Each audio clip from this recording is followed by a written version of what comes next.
Hello, everybody. This is Mr. Jackson, and I'm going to be walking you all through the practice organism interactions activity. This is to complement the learning in lesson 6, and so I'll just go ahead and get right into it. So please feel free to follow along. You can check your answers and to confirm that we had the same understanding and we noticed the same things as I go along. We're going to read each scenario below, 1 through 10, and we're going to identify the type of relationship or relationships that are being described, as sometimes there will be multiple. So if it is symbiotic, we're going to specifically label if it is mutualism, parasitism, or commensalism.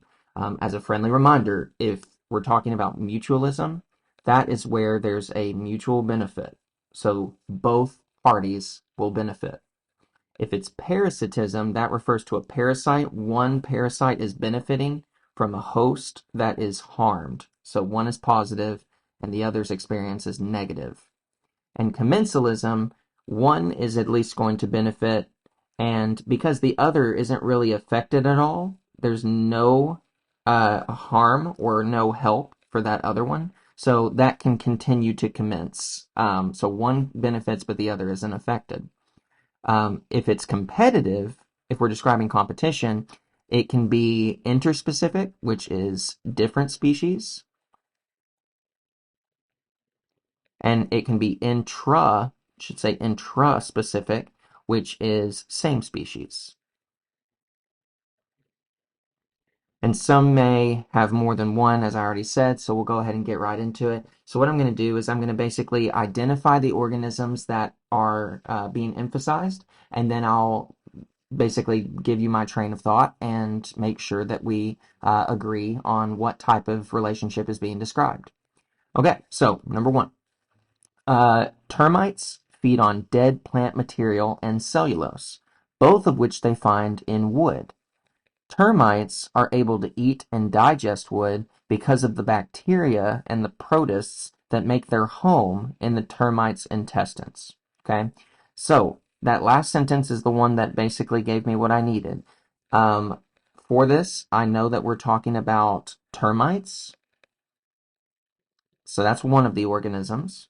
And then the other one that's been clearly identified that jumps out to me would be the bacteria and protists. Okay, so how do these two things relate to each other? It says that termites are able to eat wood, so they can eat and digest wood, thanks to these bacteria and protists. And these bacteria and protists are, in exchange, able to have a home in the intestines of the termites.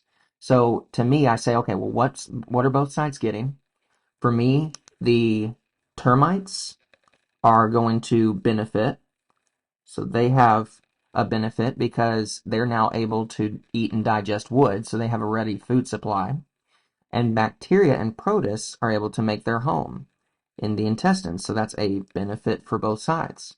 And so if I look back up, I can see that when both sides benefit, there's a mutual benefit. I would call this mutualism. Okay. So mutualism is what we should have arrived at for the first one, and that involves the termites as well as the bacteria and protists. Next, we have number 2. Moles create burrows underground, much to the frustration of many homeowners. Fortunately for the homeowners, rat snakes can inhabit their yards and eat the moles as a food source. So there are a couple different things going on here. The first organism is the moles. The second one are the homeowners. Those are the human beings. And the third one are the rat snakes. So we identified actually 3 different uh, organisms in this interaction. So we can start with the first 2. Moles create burrows underground, so they have a home in under the yards of homeowners. So I would say that that would be a benefit for the moles, but this is frustrating for the homeowners, right? So that would be a benefit or a plus for the moles and a negative for the homeowners. When we have a plus for one and a negative for the other, that would be moles and homeowners, that would be a good example of a pest or a parasitism example. So homeowners, that would be a good example of parasitism because the moles can benefit from the yard, but that is frustrating for the homeowners. And now another example has to do with the moles and the rat snakes. The moles and the rat snakes, basically the rat snakes inhabit the yard and eat the moles as a food source. Now this wasn't one of the specific options that we listed at the top, but whenever the rat snakes are eating the moles, that is a really good example of predator-prey. So that would be a good added example of predation if you wanted to add that in. So I could say rat snakes and moles.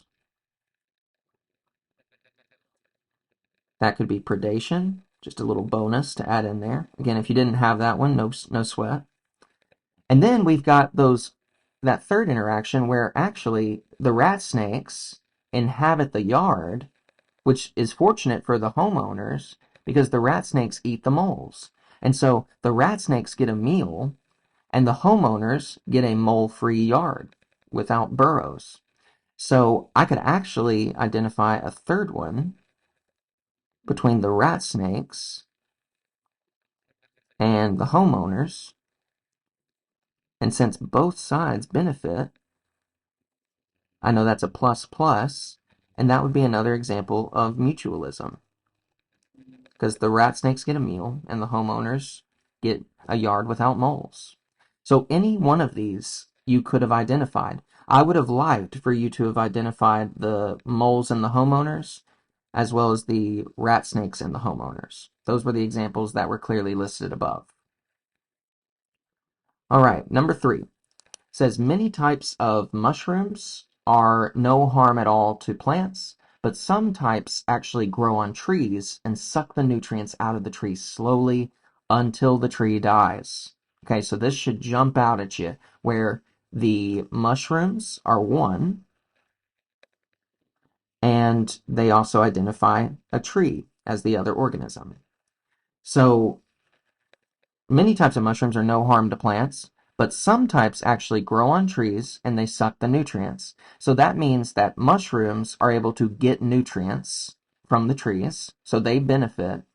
But because they take the nutrients from the trees will slowly die.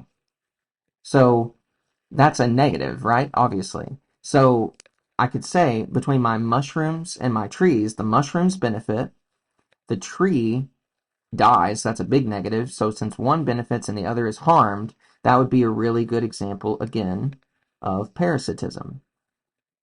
So the mushrooms would be acting as a parasite to the tree. Number 4, mites often have the reputation of being harmful pests. However, mites and the carrion beetle have a different relationship. So clearly we can already tell that they are going to be comparing mites and the carrion beetle. So the carrion beetle transports the mites to different food sources.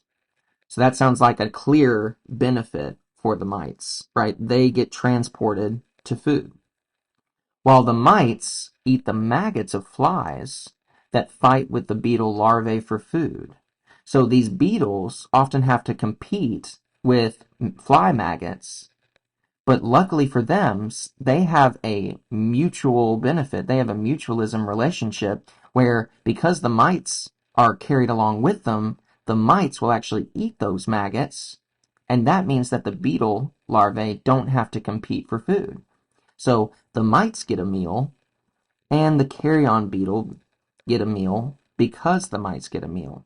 So this is another win-win situation, and we call those win-win situations mutual benefit or mutualism. All right, moving right along. Number 5. If you look carefully at this picture of livestock, and maybe it's a little hard to see here, but what you're actually seeing are these small white birds that are interspersed around the cattle. Okay? So these birds are known as cattle egret. They do nothing to the cattle. but they like to be near them because as the cattle move through the grasses and they eat, they will rustle up insects that the cattle egret can then easily eat. So, we know we're talking about the cattle egret, that bird, and the cattle. Now, the key things that I noticed here, it says that these birds are known as cattle egret, and they do nothing to the cattle. But they like to be near them because as the cattle move, they will rustle up insects, so the cattle egret will get a meal. So that is a good thing for the cattle egret. And for the cattle, they don't really have any effect, right? There's no effect. They do nothing to the cattle. Cattle don't benefit and they are not harmed by it. They could care less. And so whenever we have one that benefits and one that isn't affected at all, as we can see from our notation above, this is a really good example of commensalism. So for number 5, we should have gotten commensalism. Okay. Number 6, sea anemones do not actively seek out their food. They're considered opportunistic feeders because they simply take advantage and they eat whatever happens to pass by them that they can reach with their tentacles. Because of this, they do not like to inhabit the same areas as other sea anemones and will often fight for space. Okay? So, what we've just seen is that we have identified sea anemones and they're opportunistic feeders. That means they don't really like to move around. They'll just take whatever comes by. And since they like to just sit there and wait, they don't like to be in the same place sitting and waiting as other sea anemones. So same species. And the real good determinator here, they will often fight for space. Instead of fight, I could have easily said compete. It's just another word for it. And so this is saying we have competition between sea anemones and other sea anemones, same species. And so what we're actually talking about is not just competition, but more specifically, intra-specific, so same species competition. Okay, right along. And I'm going to adjust my camera here to give myself some more space. But that's still clear. Yeah, that looks good. Okay, so now we're moving to number 7. Bees and flowers have co-evolved due to their benefits for one another. Now, right there alone, we should really dial into one of these options specifically. It's already saying they have a benefit for each other, okay? But bees assist the flowers in pollination, while the flowers provide food for the bees. So clearly, our two organisms that let's see if I can get that, there we go.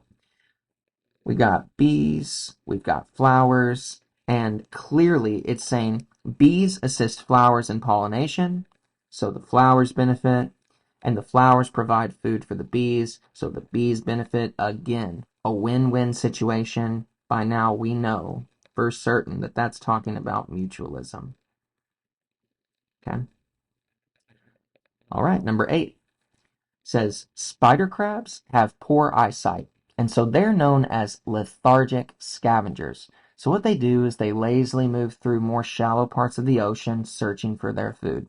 But they have really bad eyesight, so they just kind of like lazily move around. They can't really see a lot about what's around them. Hopefully they arrive at a meal. But because of this, they are very exposed to predators. Algae will grow on the backs of spider crabs, which gives them some camouflage, and it gives the algae a home. So, again, what we're looking at here, we're talking about spider crabs as first organism, and algae are what's being included. Okay, so it says algae grows on the back of spider crabs. This gives these crabs with very bad sight that are prone to predators, gives them some camouflage. So the spider crabs are going to benefit. And it gives the algae a home, meaning that the algae also benefits.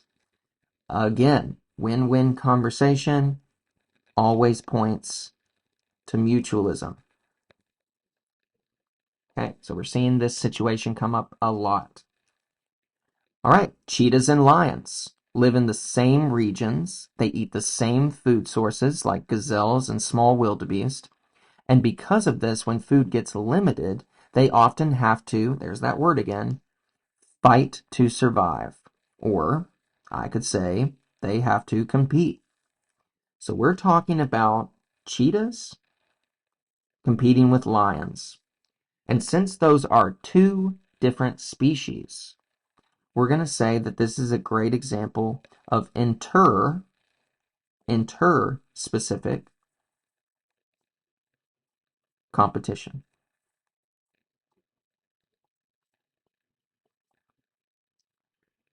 And moving on to our last example here at the bottom, make sure we can see that well. It says, spiders use tree limbs to support their webs, which don't affect the tree. So, talking about spiders and trees, it says, spiders use tree limbs to support their webs, so the trees provide a benefit for the spiders. That's a good thing. They have a support for their web. And it does not affect the tree. Same thing as me saying there's zero effect. And so when I have one benefit and the other has no effect at all, we know that this is yet another example of commensalism. You benefit, I don't notice, so this can continue to commence. So at this point, guys, I believe I've walked through. Feel free if you need to review answers, please feel free to do so. But that is the practice organism interactions activity, and I hope that this was helpful.